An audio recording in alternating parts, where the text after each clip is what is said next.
busy, overcrowded, and highly competitive world of today, much of the story of mankind is recorded in terms of statistics. Statistics measure everything about us, from our average height to our average income. They compute the number of steps we will take in the course of 1 year, or the number of miles we will ride in buses and taxis.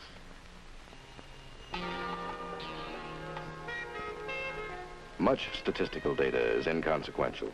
Columns of numbers evaluating trivia, measuring the unimportant fringe factors of life. But other statistics are all too significant, focusing a harsh light of reality on the grim shadows that dog humanity's footsteps. For example, statistics tell us that every year over 25,000 Americans take their own lives. And it is statistical fact that one of the 10 major causes of death in the United States is suicide. The urge for self-destruction walks in step with thousands of those who make up our civilian population.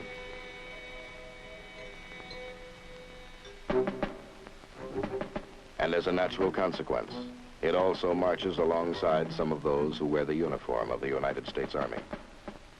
The stories of 5 such individuals will now be told, and the endings will not be happy. But the point and purpose to be made here is that such tragedies are not inevitable. Prevention is possible. For, as you will see, the suicidal individual almost always provides clues that give advance warning of his intentions. Watch for these clues. Remember these clues. They could someday enable you to save a life.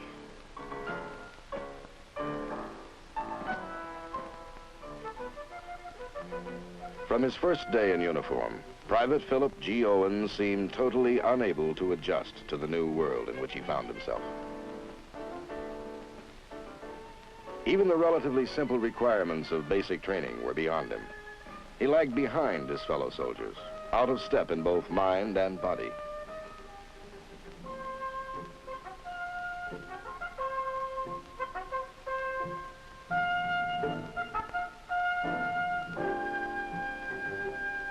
His failure to keep the pace quickly singled him out for attention.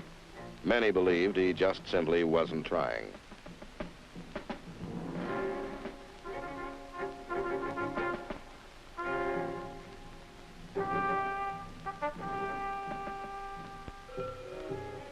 Phil's awkwardness was not confined to military matters.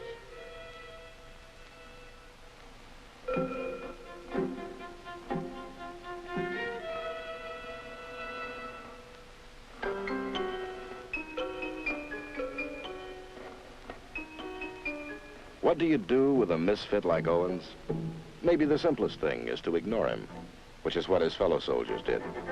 They saw him as a loner who was always picking himself out a private corner and who would make no effort to be friendly.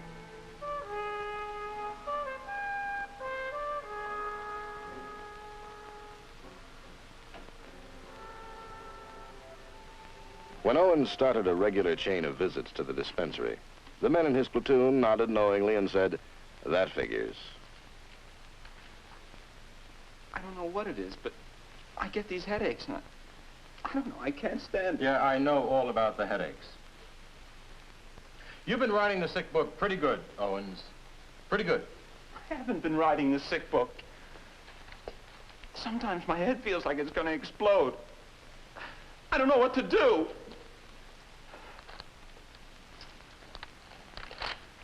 Okay. Okay. Go out in the hall and wait. The doctor will see you in a little while. His fellow soldiers were an unsympathetic audience. They felt that if good, wholesome Army chow wasn't up to Owens' high standards, well, that was just too bad.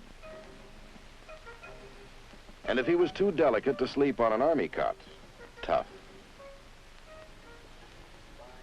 Owens' apparent lack of interest, his seeming indifference to his surroundings, his apparent unwillingness to make any effort to get along, inevitably led to further difficulties. Good throwing position. Ready position. Put your finger in the pull ring. Look at your target downrange. Pull pin. Throw. Throw the grenade, trainee. Trainee, get rid of that grenade. Trainee, get rid of their grenade. Hit the rope. The firing line is clear. On your feet. Pick up your container and move to your left until the rear behind a wall. On your feet, trainee, and move out.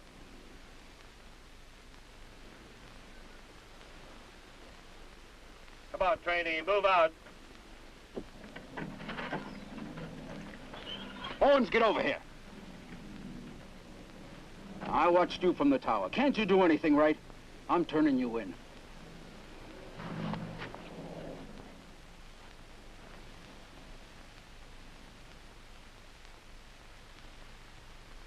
What's the trouble, Owens? I don't know, sir. I try to do things right, but nothing seems to work. I don't know. He's not trying. Take a look at him, sir. I've spoken to him time and again about his appearance. He doesn't shave or take care of his clothes or anything. I do try. These headaches. He's just trying to work a deal, sir. I know about these headaches. You've been on sick call several times, and they haven't found anything wrong with you. I know, sir, but... You've just got to pull yourself together, and that's all there is to it. Sir, I don't want to make any trouble. But sometimes I feel so bad. I think I'm going to kill myself. I don't know what to do. Now, that's stupid talk. Pull yourself together and act like a man.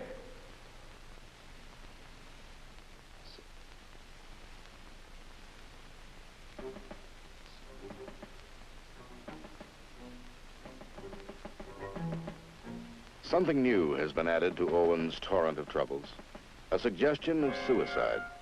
It has been labeled as stupid talk, and perhaps it is. For isn't it true that if they talk about it, they never do it?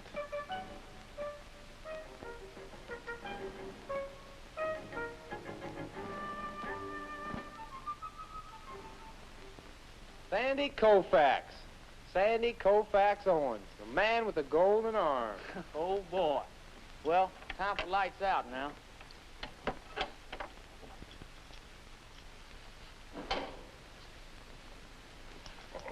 Gotta get your rest now, champ. Let's go Betty back.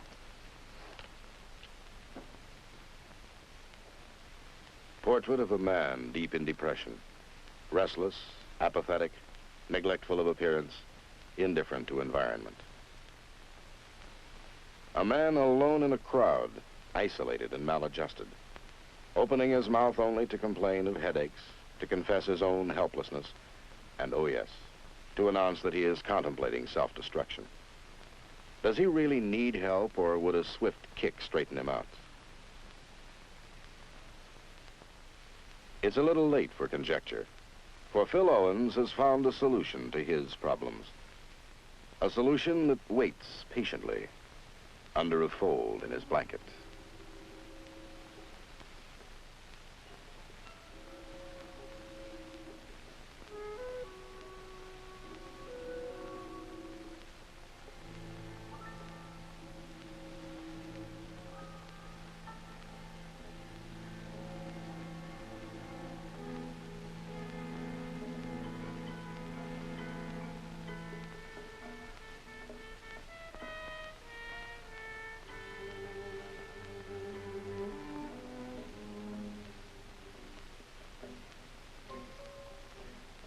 The CQ should not be surprised to discover that Owens is not in his sack. For Owens' desperation has been announced in many ways. His inability to adjust, his drift into isolation, his loss of appetite, his insomnia, his growing depression. They were all clear signs. They were all clues, and an experienced eye could have seen that they added up to something more than absence without official leave. That they predicted an act of desperate finality.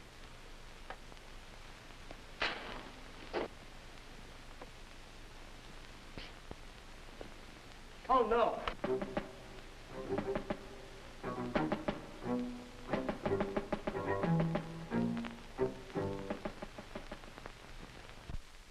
Here, call a hospital and Joe D and tell them to get over here. On down. Who is?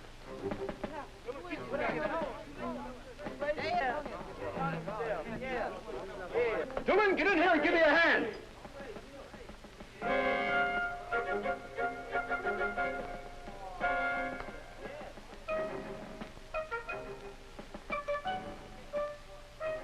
No, it is not true that if they talk about it, they never do it. A suicidal threat, particularly when accompanied by insomnia, loss of appetite, complaints of illness, and other indications of deep depression, should never be ignored.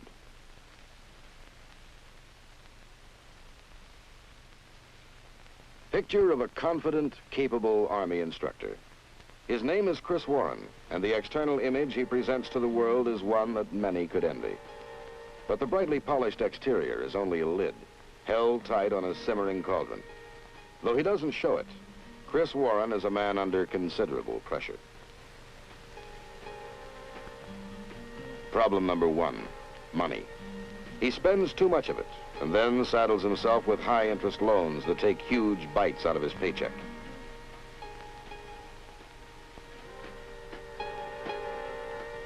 Problem number two, an irresponsible, immature wife who lacks the discipline and restraint that could help Chris to work his way out of his difficulty.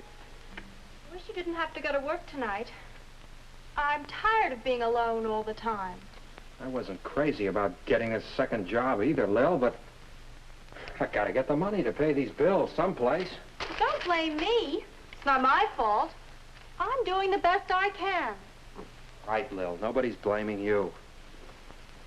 But I know what I've got to do. Well, I know what I'm going to do. What's that, honey? Never mind. Chris reacts to her threat with smiling good nature, and then follows up with a hurt puppy dog expression. But each attitude only increases her irritation and contempt, and strengthens her determination.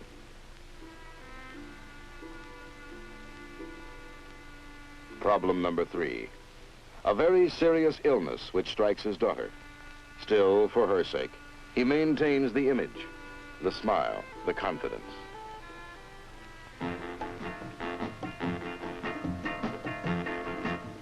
But then comes a blow that catches him right on the button. Verification for his own disillusioned eyes of the fact that his wife is running around with other men. Men with fat wallets and trim automobiles.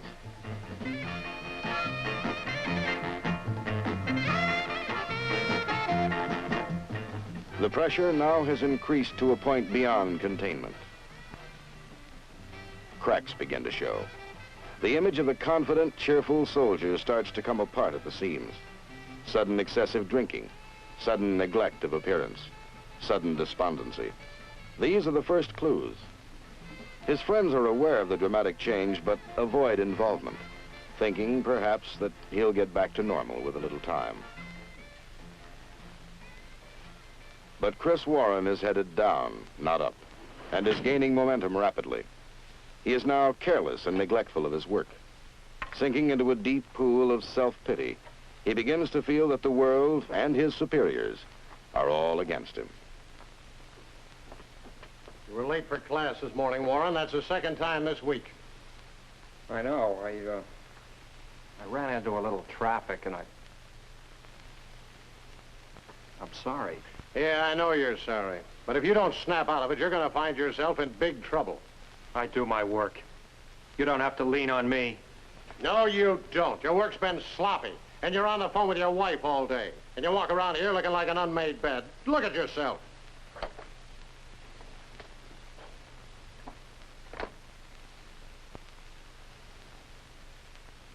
I've had some pretty bad personal problems lately, and I guess I ought to talk to somebody about them. Maybe I'll see the chaplain. You see anybody you like, but I'm telling you this. If you don't shape up in a hurry, I'm turning you into the old man. Now, you remember that. As his problems mount, Chris Warren becomes correspondingly less able to cope with them. The internal pressure continues to build, higher and higher. Alcohol temporarily minimizes the significance of his problems, but it also moves him closer to disaster. Women. Do it every time. Stop. One for the road, huh? I gotta get back to the post. That'll be $2, Sarge.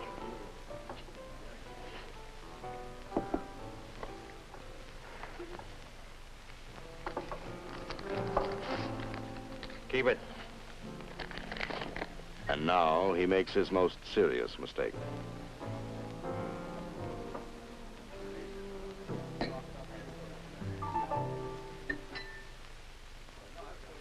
Hey, Sarge.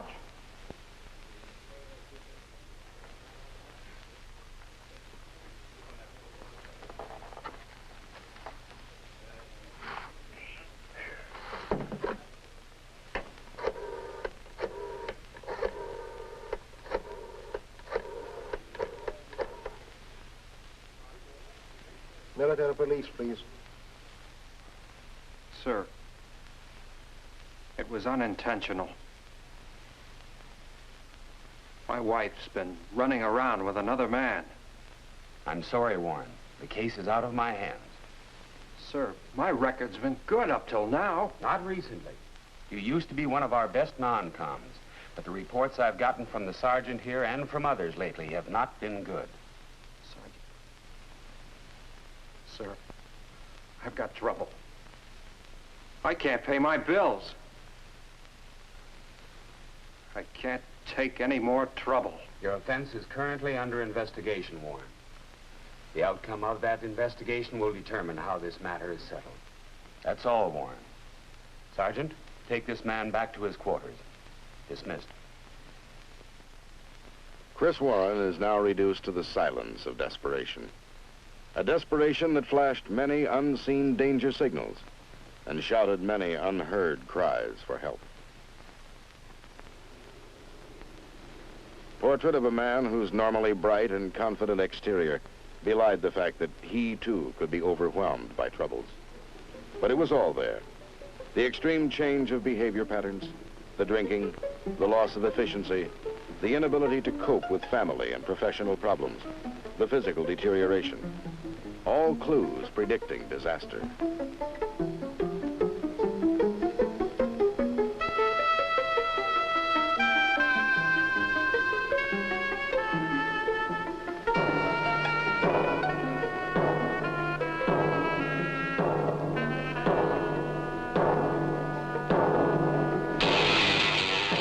Never assume that an individual exhibiting the clues shown by Chris Warren will just suddenly snap out of it. By directing him to professional help, you may avoid a tragedy. This young lady is Laura Benson, Specialist 4, Women's Army Corps. Laura is the new X-ray technician in the post hospital.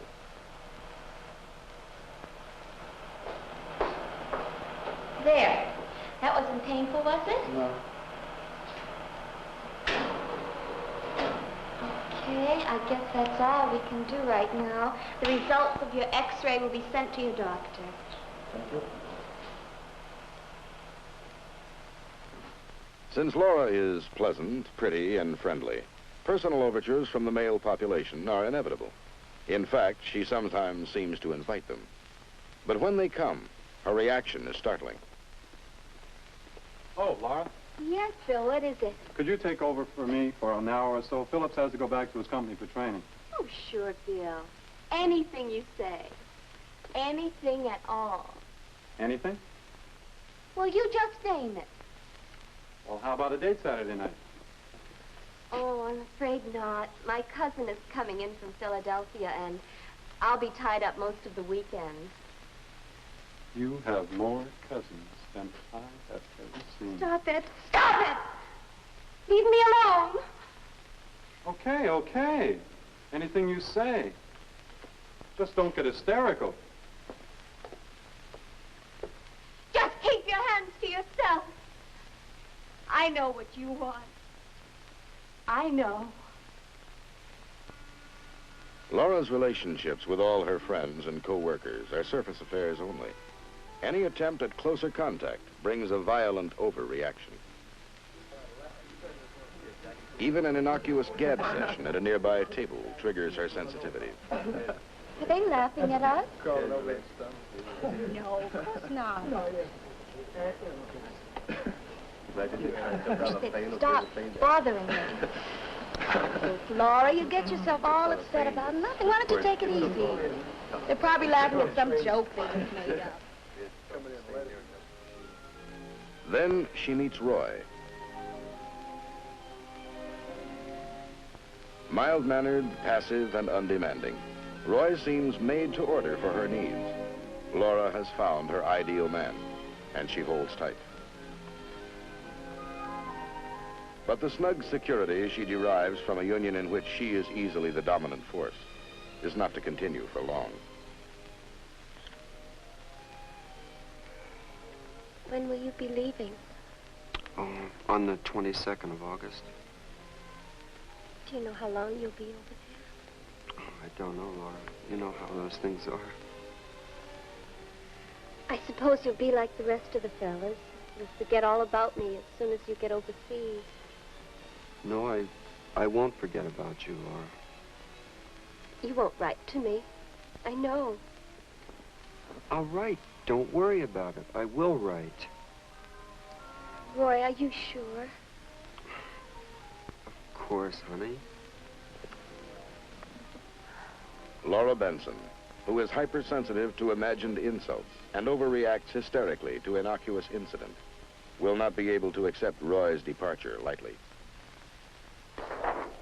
Look, this is no good. There's movement and it's too dark. Captain, I'm terribly sorry, but I've just had so much work Look, piling up. Specialist Benson, you're just going to have to take this out and do it over again. Yes, Captain. I'll take care of it immediately. Laura. Yes, what is it? Now, wait a minute. Now, look, you're way behind on these referral slips. All right. I'll have them ready for you as soon as I can. Laura has already begun to wave unconscious distress signals. She's explosively irritable. Her job is suddenly too much for her. She feels that her co-workers are unfair and overcritical. And then comes the trio of clues that can signal deep, dreary depression. The significant combination of insomnia, loss of appetite, and physical complaints.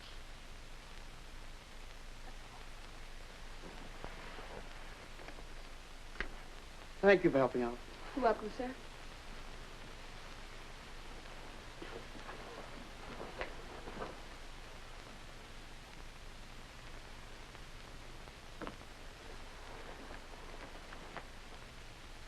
Can you think of anything in particular that might have upset you? Well, I guess it all began when my boyfriend went overseas. He left and, well, he hasn't even written to me. When do you leave? August 22nd. August the 22nd? That's only 2 weeks. He's only been there a week. He hasn't written, Doctor. And I really don't think he will. You can hardly expect to have received a letter in that length of time. I know, Doctor, but it's just that I really don't think he will write. And I've been so worried. I don't know what to do. I'm just so mixed up inside. She bombards Roy with a rapid-fire series of angry, possessive, accusing letters, compelled by her own hysterical, illogical evaluation of a personal crisis.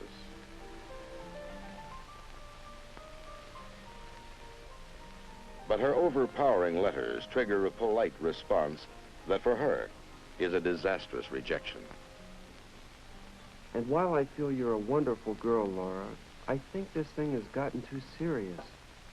Maybe you ought to go out with other fellows and learn to relax and enjoy yourself more. Laura's world is toppling, and she must step out from under the weight of a problem with which she cannot cope. None have responded to the clues that were evident in her behavior, and without help or guidance, she can see only one way to turn.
Later, as she begins to feel herself drifting into unconsciousness, Laura Benson attempts one last outcry, one last conscious call for help.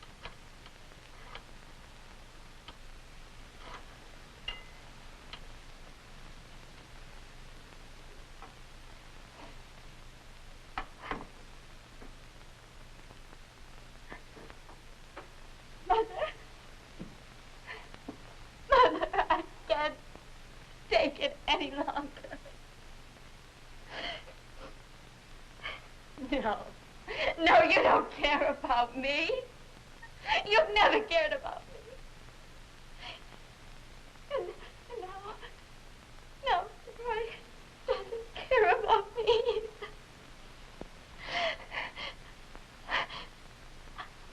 I'm going to show all of you.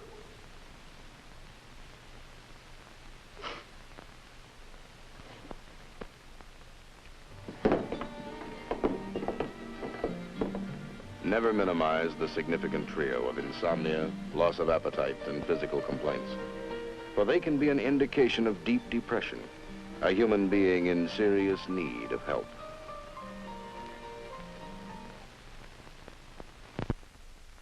This soldier's name is Hal Whitney. He does not top the popularity polls. In fact, more than a few men in his outfit have toyed with the idea of pushing him off a roof, in front of a speeding truck, or maybe under an M60 tank.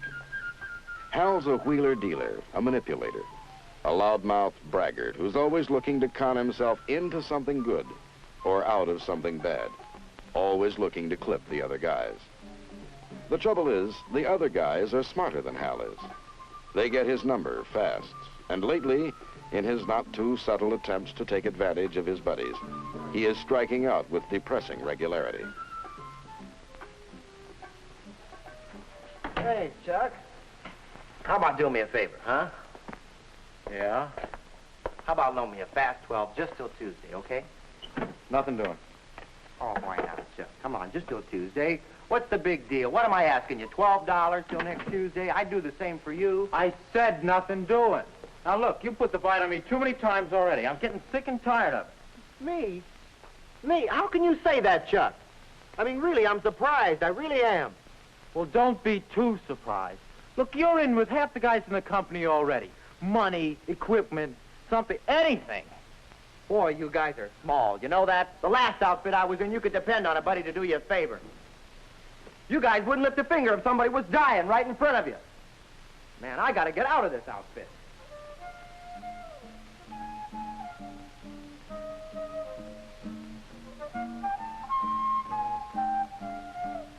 Hal Whitney, totally baffled by the world's unsympathetic response to the pressing problems of Hal Whitney.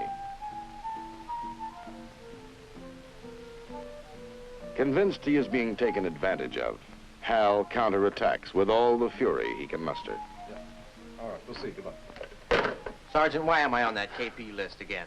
Forget it, Whitney. You're on KP and you're going to pull the assignment. No funny stuff this time. Why me? 43 guys in the barracks and you're always picking on me. Sutton's in the hospital and you're the next name on the duty roster. Nobody's picking on you.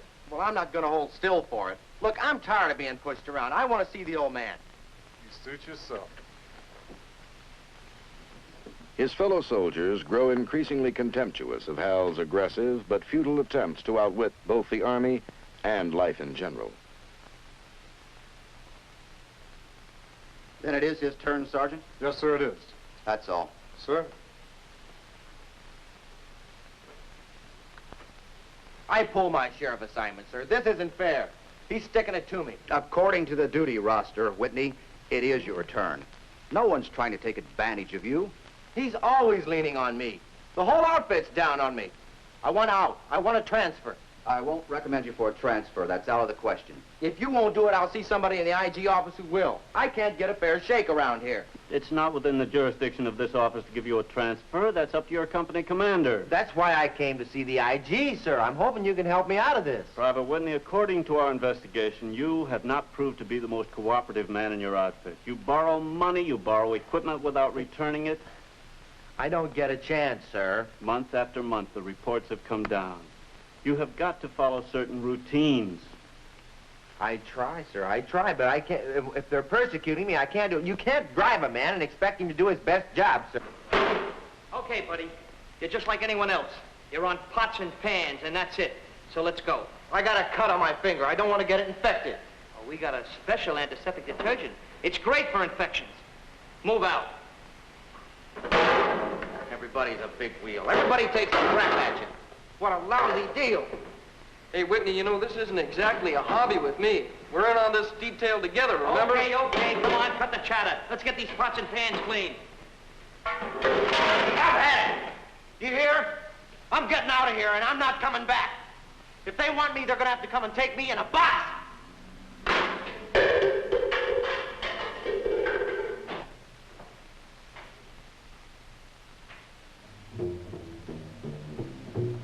Later, Whitney is rounded up by the MPs in a local bar. The roaring lion hasn't been reduced to a lamb completely, but there's no denying that his big, bold gesture of defiance has turned out to be only a flurry of futility. Whitney loses again.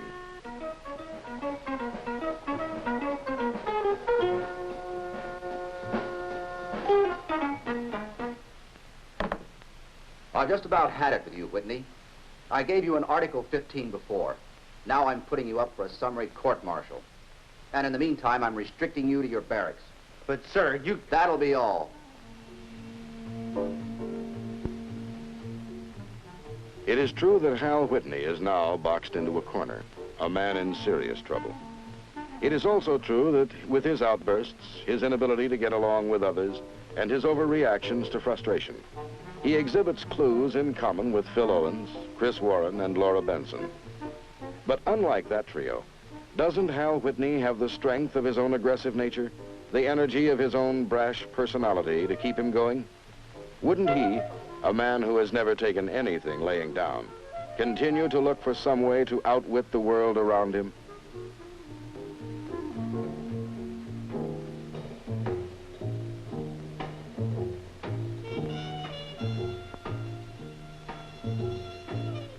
Nobody's going to court-martial Hal Whitney. Hell no. He's thought of a way to show them all he's not kidding when he says he's had it.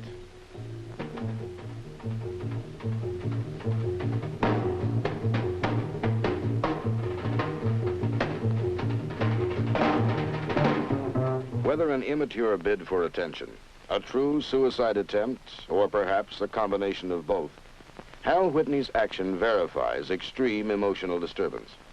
It is the act of a man in need of professional attention.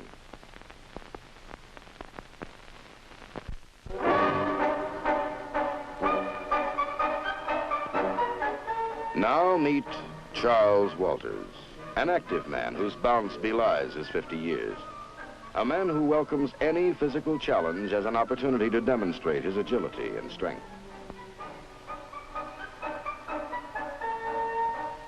But this exercise is his bid for disaster. A defiant flexing of muscle with which he seeks to thumb his nose at the unhappy events of recent weeks. Well, there's not much question about it, Chuck. You got a mild case of angina pectoris. Angina pectoris? What do you mean, I'm a cardiac? No, I don't think labels like that mean very much, Chuck. You see, the problem is that sometimes your heart muscle doesn't get as much blood as it should. I've always been in such good condition. I don't feel like an invalid. Now, you're not an invalid, Chuck. You've got this condition, and you're going to have to learn to live with it. Now, it won't be all that hard. Now, go and get dressed, Chuck. Go and get dressed, Chuck.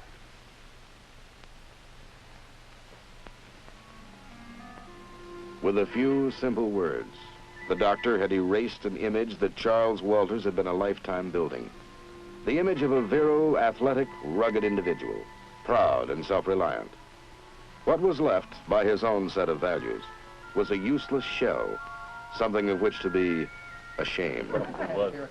They taken? No, I haven't seen No, it. Chuck, sit down. What time do you got? Yes. All right, Chuck. Got it all planned? Gonna get one of those high-paying executive jobs?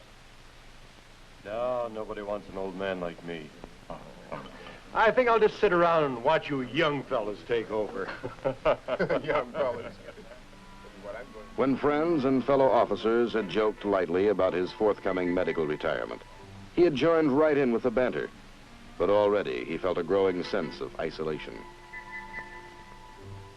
The phasing out process that gradually separated him from his duties and responsibilities drained him of self-respect. For him, the rapidly approaching end of a productive Army career would also be the end of his useful life. His fellow officers thought a certain amount of despondency was normal. They were confident that he would adjust, that he would snap out of it.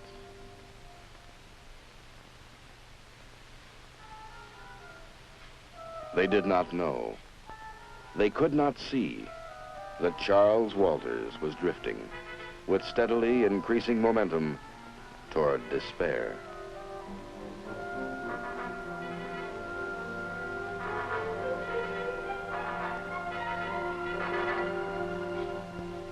I don't know, suddenly my life is over. That isn't so, dear. Why, there's a lot you can do. We're not going to starve. Yeah? Who wants a retired infantry officer with a bum heart? Well, you could do some coaching. You've always loved sports. Don said he'd get your job at his school. All you have to do is work up a resume for it. Yeah. A lot of things I can do. But let's be honest, Harry. I can't do anything. I can't even be a husband to you anymore.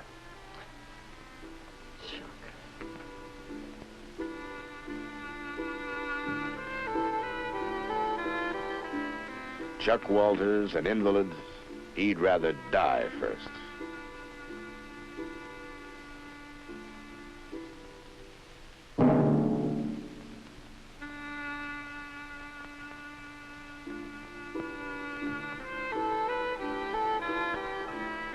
The intense flurry of exercise that precipitates Charles Walters' heart attack is unquestionably a suicidal act, whether conscious or unconscious. Luckily, the attack is not fatal, and perhaps this close sideswipe with death will bring to him a new awareness of the joy of living. Perhaps now the fog of depression will lift, and he will see the brightness that is possible in his future.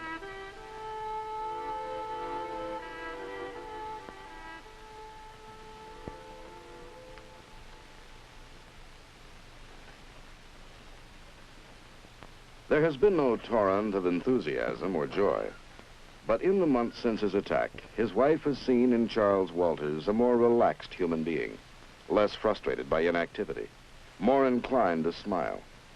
Though still maintaining a watchful eye, she begins to feel that her vigil is no longer urgent. Her husband's desperate act is behind him, a black moment that has passed and can be forgotten. You sure you feel all right? I'm fine. Don't worry about me. Why don't you work on that resume now? It'll only take you an hour or so. Okay. I'll give it a whirl. No time like the present. Good. Oh, Chuck, you seem so much better. You sure you feel all right? I won't disturb you now. You go on working. I have some water on for tea. But truth, unvarnished by hopeful optimism, tells a different story. The improvement that follows a suicidal attempt is frequently misleading. A mask, concealing the return of depression and thoughts of suicide. Nothing has really changed for Charles Walters, who still sees himself as an invalid, inadequate, defeated, a man without a future. His wife should be insisting that he seek professional help, but she has heard and believed that once a man attempts suicide and fails, he will never try again. She has been diverted by a myth, and this myth, like so many others concerning suicide, can be fatal.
Suicide is not a remote, rare occurrence.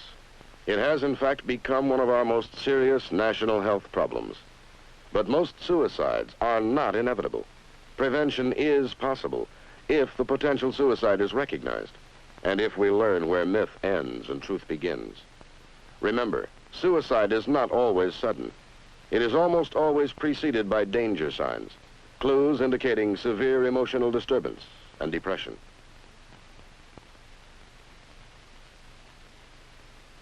Remember, too, that the potential suicide is not necessarily a meek, quiet, helpless mouse.